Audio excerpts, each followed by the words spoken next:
Assalamualaikum warahmatullahi wabarakatuh. Al-Fatihah.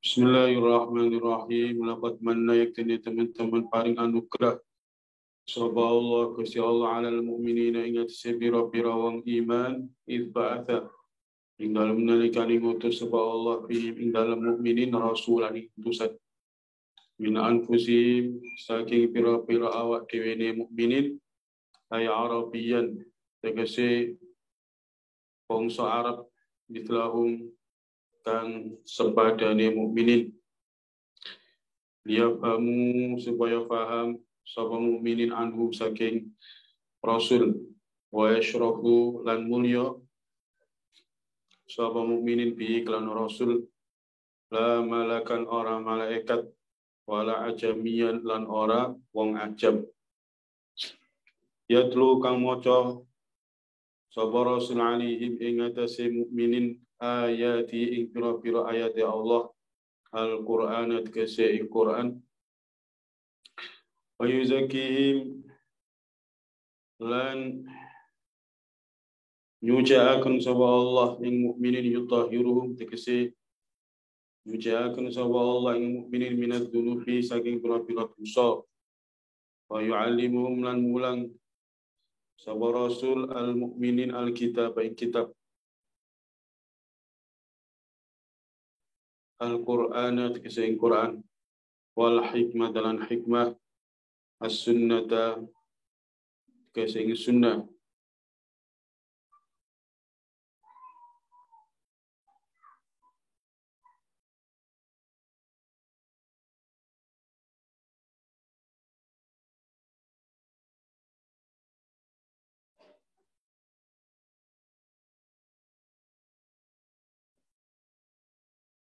wa in kan wa inna saat ini kelakuan mukhaffafatun utaiin iku mukhaffafah ai innahum tegese satu menit mukminin kanu iku saturungi iku kanu ana sapa mukminin min qablu saing saturungi kautuse dalam saturungi kautuse rasul ai qabla ba'thihi tegese saturungi kautuse rasul la fi dhalalin iktini ing dalam kesasar mubinin kang pertelo bayinin tegese kang pertelo laqad manallahu 'alal mu'minina id ba'atha fi rasulan min anfusihim. Allah telah memberikan kenikmatan anugerah kepada orang-orang mukmin dengan diutusnya utusan dari golongan mereka, dari golongan bangsa Arab. Ayat ini hubungannya ambil ayat wingi tentang hulul ketika sebagian orang menuduh bahwa Kanjeng Nabi iku mengambil kemul atau selimut abang sing diceritakno wingi. Kemudian hal itu dinafikan karo Gusti Allah. Wa maka dari nabiyin ayyahul, tidak mungkin seorang nabi itu melakukan hulul karena hulul itu adalah khianat dan khianat itu bertentangan dengan sifat wajib putusan Allah yaitu amanah. Nah, setelah Allah menegaskan bahwa tidak mungkin seorang nabi itu melakukan hulul, kemudian di ayat ini Gusti Allah menegaskan, menjelaskan kepada mereka bahwa wujudnya Kanjeng Nabi di tengah-tengah mereka itu adalah anugerah besar bagi mereka. Wujudnya Kanjeng Nabi di tengah-tengah mereka itu adalah anugerah yang besar kepada mereka. Paham ya? Laqad manallahu 'alal mu'minina idh ba'atha fihim rasulan min anfusihim. Allah telah memberikan anugerah kepada orang-orang mukmin, sing pada konteks itu adalah orang-orang Arab. Allah memberikan anugerah kepada orang-orang mukmin, dalam konteks itu adalah orang-orang Arab, dengan Allah mengutus Kanjeng Nabi Muhammad dari golongan mereka. Liyafhamu anhu, supaya mereka paham. Karena apa? Ya karena Kanjeng Nabi orang Arab, bahasa Arab. Maka itu memudahkan bagi mereka untuk memahami Kanjeng Nabi. La malakan, tidak berupa malaikat. Nah, Allah ngutus utusan malaikat, ya sulit menteladani. Malaikat kak mangan, malaikat kak ngombe, malaikat kak turu, malaikat kak rabi, nah kan repot. Dengan utusan itu dari golongan malaikat. Wala ajamiyan, dan Allah tidak mengutus utusan kepada mereka seorang ajam. Ajam itu pokoknya selain Arab berarti ajam. Nah, Allah mengutus utusan itu ajam, diutus kepada mereka orang-orang Arab, ya kesulitan mereka memahami bahasa. Maka anugerah besar bagi orang-orang mukmin pada saat itu, ya orang-orang Arab, bahwa Allah mengutus kepada mereka utusan dari golongan mereka. Nah, ini suatu kemuliaan bagi mereka. Satu kemuliaan bagi mereka. Artinya apa sih? Artinya wong Arab itu udah dinurut mulya. Paham tak? Kemuliaan wong Arab itu karena apa? Ya karena Nabi dari golongan mereka. Maka mereka menjadi terhormat. Mereka menjadi terhormat. Karena Kanjeng Nabi dari golongan mereka, dari bangsa mereka, maka mereka menjadi terhormat sebagai bangsa Arab, terhormat apalagi Nabi dari Arab. Sebagai bangsa Arab terhormat karena Al-Quran bahasa Arab. Walaupun diutusnya Kanjeng Nabi Muhammad, itu secara umum ya anugerah bagi umat manusia secara umum. Wa ma arsalnaka illa rahmatan lil alamin. Dan tidak aku utus engkau Muhammad kecuali sebagai rahmat bagi seluruh umat manusia, seluruh alam. Ya. Diutusnya Kanjeng Nabi itu merupakan rahmat, merupakan anugerah bagi manusia. Jadi ini Abdul Hasan An-Nadawi, diutus Nabi Muhammad itu bukan hanya rahmat bagi umat Islam, tapi rahmat bagi kemanusiaan.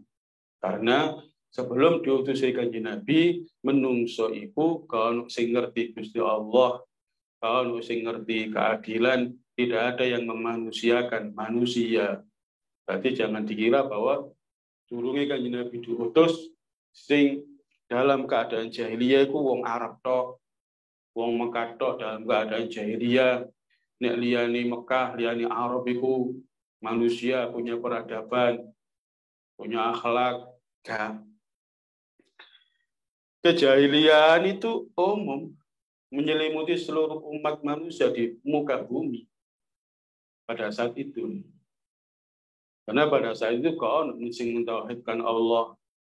Manusia pada saat itu diceritakan Nabi Hasan, manusia pada saat itu ya tidak ada yang memanusiakan manusia sing kuat menindas yang lemah. Wis nonton di panggonan itu. Penguasa menindas rakyat dan seterusnya dan seterusnya. Pokoknya pada waktu itu menungso dari sisi keyakinan yang rusak karena gak kenal Gusti Allah. Dari sisi perilaku, ya itu perilaku di menungso.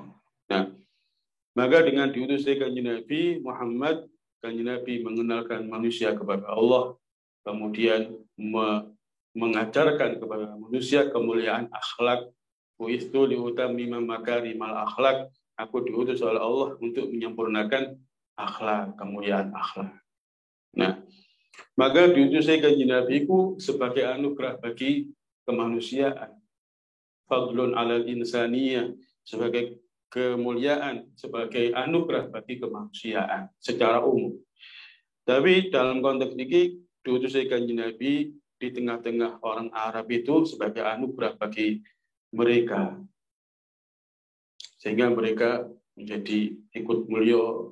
Kemudian mereka orang-orang Arab itu adalah orang-orang sing menjadi murid langsung kanjeng Nabi Muhammad, sing menyaksikan langsung dunia Al-Quran, sing kumpul langsung sampai kanjeng Nabi, sing langsung dididik kanjeng Nabi. Nah, itulah kemuliaan mereka. Seluruh alam ini roh Islam ya teko wong Arab, teko sapa? Sing gawa Islam rono-rono sapa? Pertama-tama ya wong Arab. Sehingga ceritanya kok setelah kanjeng Nabi meninggal, kemudian sahabat itu mencar-mencar ya, apalagi di zaman khilafah itu, maka sahabat itu sing asale kabeh iku nang Medina kumpul mbek kanjeng Nabi. Begitu kanjeng Nabi seto, maka banyak sing hijrah ya nang negara-negara liya. Untuk apa? Untuk membawa agama ini. Maka kembali lagi nang ayat ini Gusti Allah mengingatkan mereka orang-orang mukmin pada waktu itu, sing notabene adalah orang Arab. Allah mengingatkan akan anugerah yang amat besar dari Gusti Allah kepada mereka ketika Allah mengutus Nabi Muhammad dari golongan mereka, sehingga mereka katut mulya. Yatlu alim ayatihi, kita sebut nama Yatlu alim ayatihi, yang mana kanjeng Nabi Muhammad membacakan ayat-ayat Al-Quran kepada mereka. Itu masih tak maksud kanjeng Nabi membacakan ayat-ayat Quran nang sopo, nang wong Jawa ka, nang wong Eropa ka. Jadi bacaan kanjeng Nabi langsung sopo? Mereka orang-orang Arab.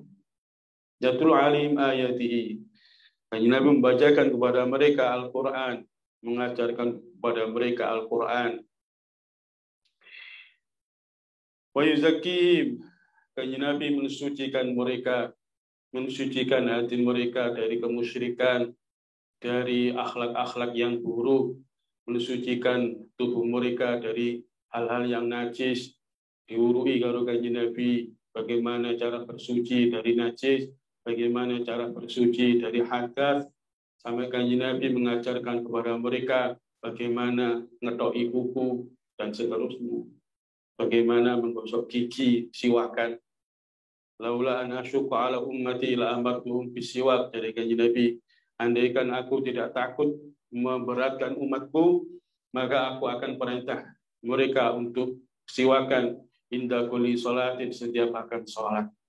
Bahkan Nabi mengajarkan kepada mereka, para sahabat, bagaimana membersihkan hati,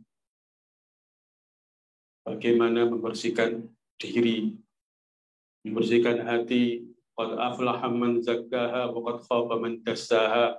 Kemudian ayat tentang telah beruntung orang yang mensucikan jiwanya, dan celakalah orang yang mengkotori jiwanya. Wa yu'allimuhumul kitab, kanjeng Nabi bukan hanya membacakan. Wa yu'allimuhumul kitab, kanjeng Nabi juga mengajarkan kepada mereka kitab Al-Quran.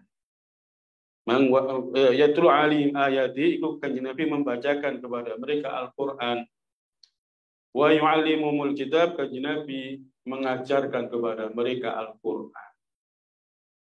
Nah, apakah setiap ayat, maknani setiap ayat, maksudnya setiap ayat itu oleh kanjeng Nabi diajarkan setiap ayat? Enggak.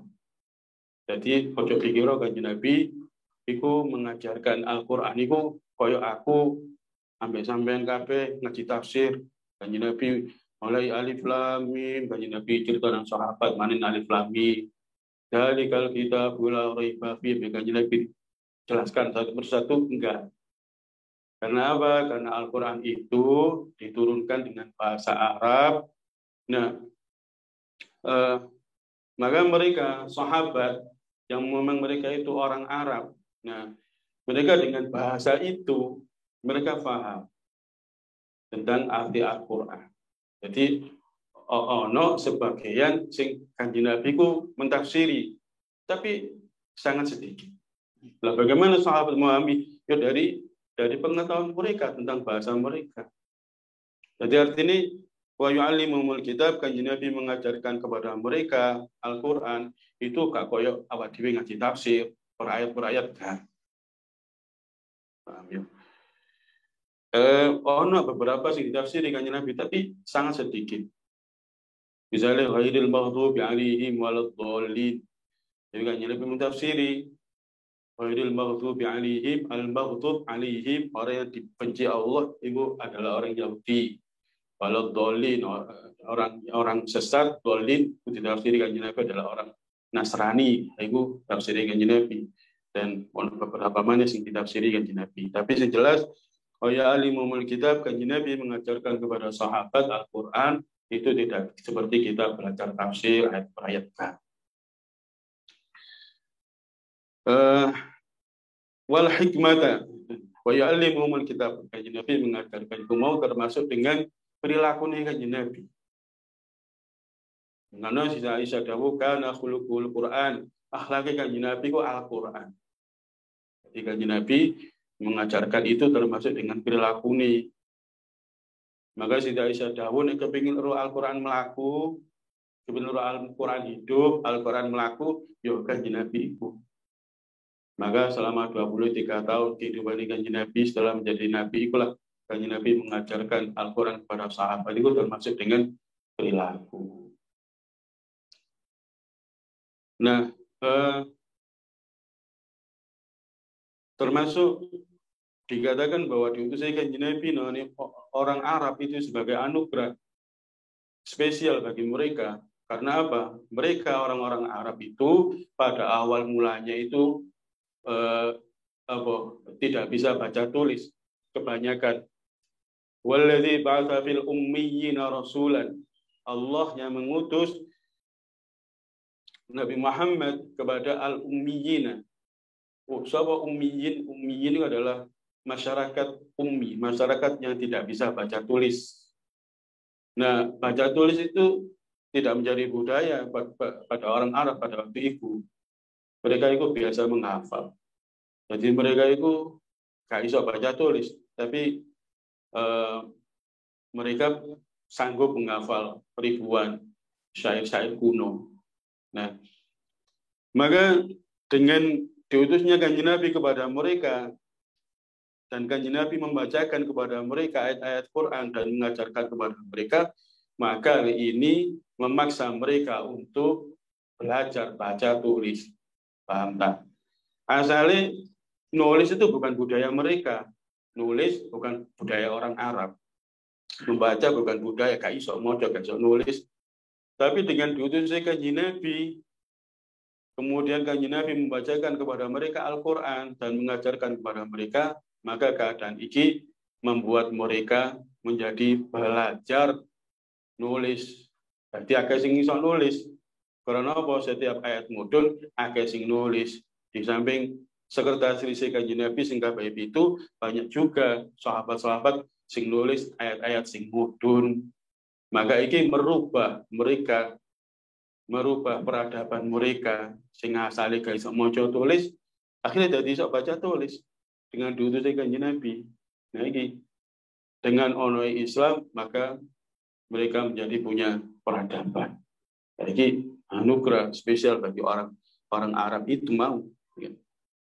Wal hikmah, dan Kanjeng Nabi mengajarkan hikmah. Apa hikmah? Nah ini hikmah di mana nih as-sunnah. Hikmah di mana nih sunnah. Wa in kanu min qabl fi dhalalim mubin, walaupun mereka para sahabat itu mau orang-orang Arab itu sebelum diutusnya Kanjeng Nabi la fi dhalalim mubin, mereka di dalam kesesatan. Ya apa kesesatan? Yaitu mereka kenal Gak mentauhidkan Allah, tidak mentauhidkan Allah. Mereka mengenal Allah, mengenal. Jadi Pak Bali tak cerita bahwa akidah orang Arab pada waktu itu mengenal Allah, tapi tidak mentauhidkan Allah. Wala in sa'altahum man khalaqas samawati wal arda la yaqulunna Allah. Kalau engkau Muhammad bertanya kepada mereka, orang-orang musyrik itu, siapa yang menciptakan langit dan bumi? Mereka akan mengatakan Allah. Qul man yarzuqukum minas samai wal ardi amman yamliku as-sam'a wal absar wa man yukhrijul hayya minal mayyit wa yukhrijul mayyita minal hayy wa man yudabbirul amra fasayaquluna Allah. Katakan Muhammad, siapa yang memberikan kalian rezeki dari langit, dari bumi? Siapa yang memberikan kalian penglihatan? Siapa yang memberikan kalian pendengar? Siapa yang memberi kalian rezeki? Mereka akan mengatakan Allah. Wa may yudabbirul amr, siapa yang mengatur semua ini? Mereka mengatakan Gusti Allah. Paham ya? Tapi mereka itu punya keyakinan bahwa Allah itu tidak mengijabahi doa-doa mereka kecuali dengan perantaraan. Kecuali dengan perantaraan orang-orang soleh sehingga dipatungno menjadi manat, menjadi Yahud, Ya'uk dan seterusnya. Artinya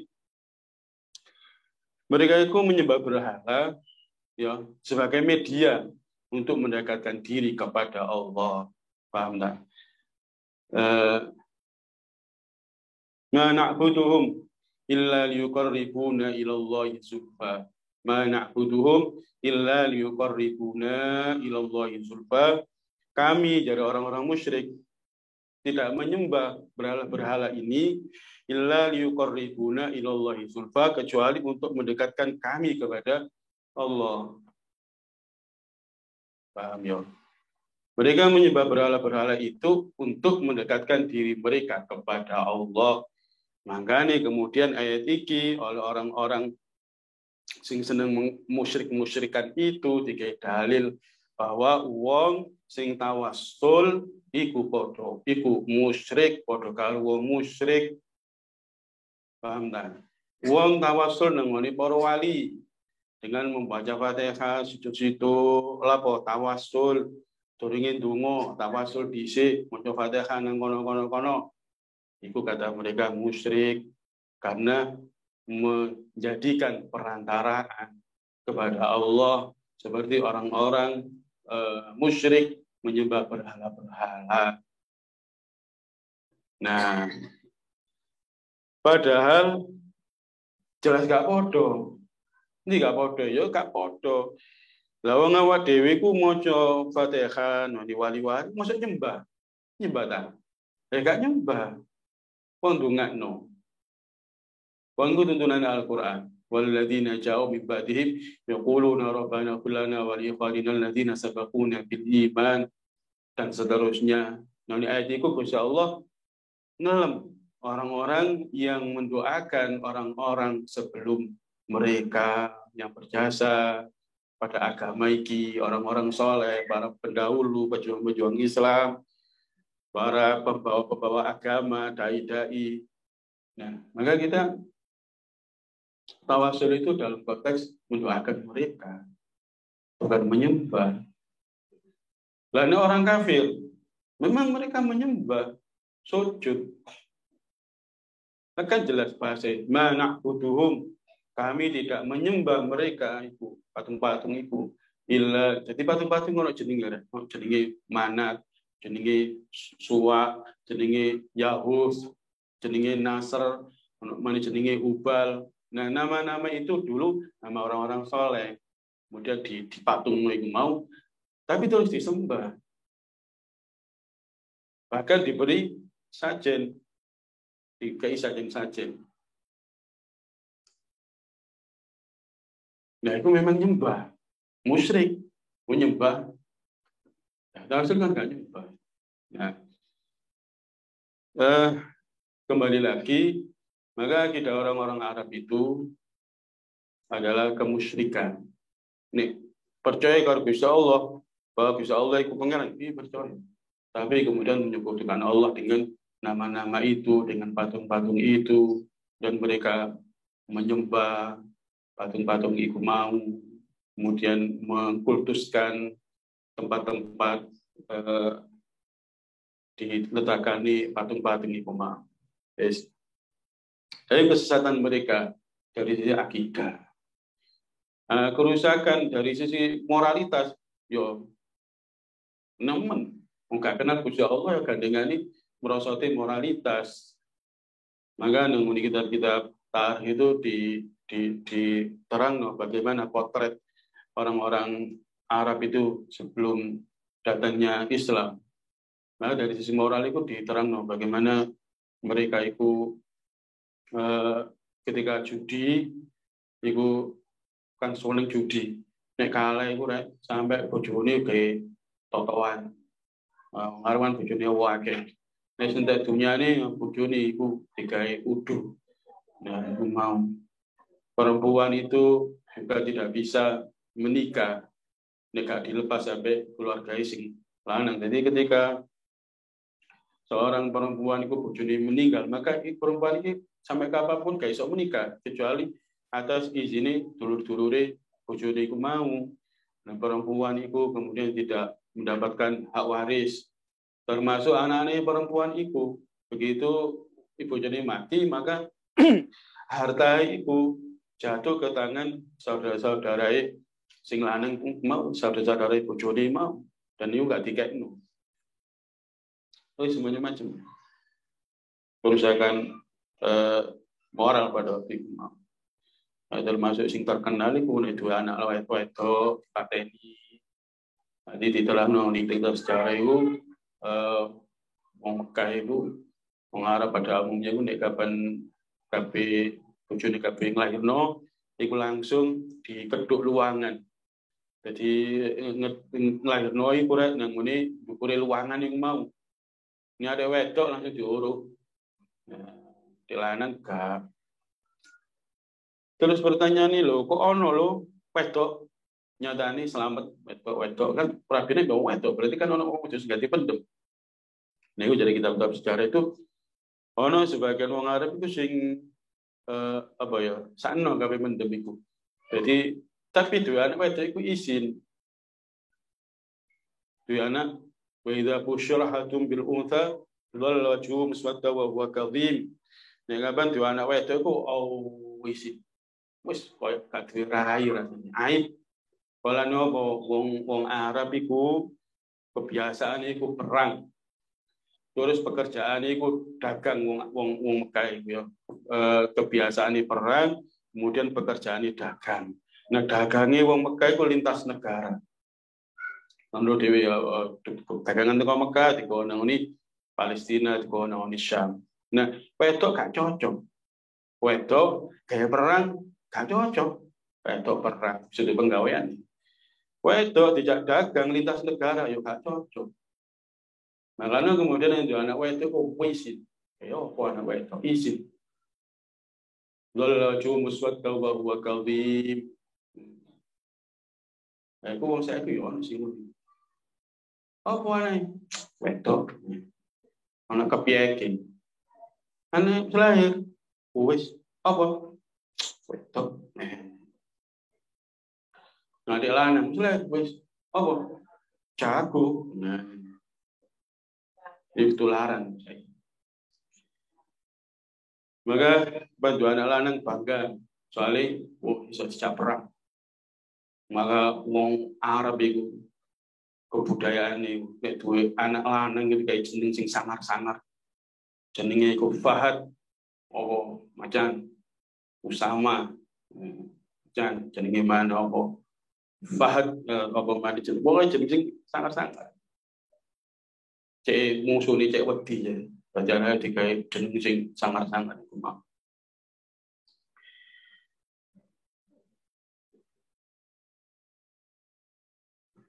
Nah, kemudian datanglah Kanjeng Nabi Muhammad diutus oleh Gusti Allah membacakan kepada mereka Al-Quran, kemudian mengajarkan kepada mereka Al-Quran 23 tahun dengan perilaku ini Kanjeng Nabi.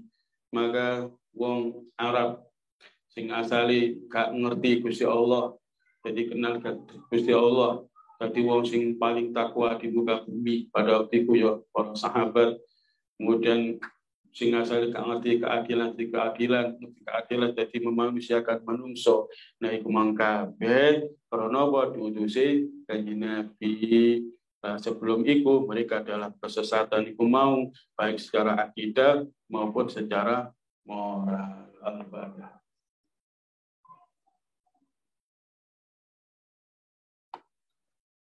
Assalamualaikum warahmatullahi wabarakatuh.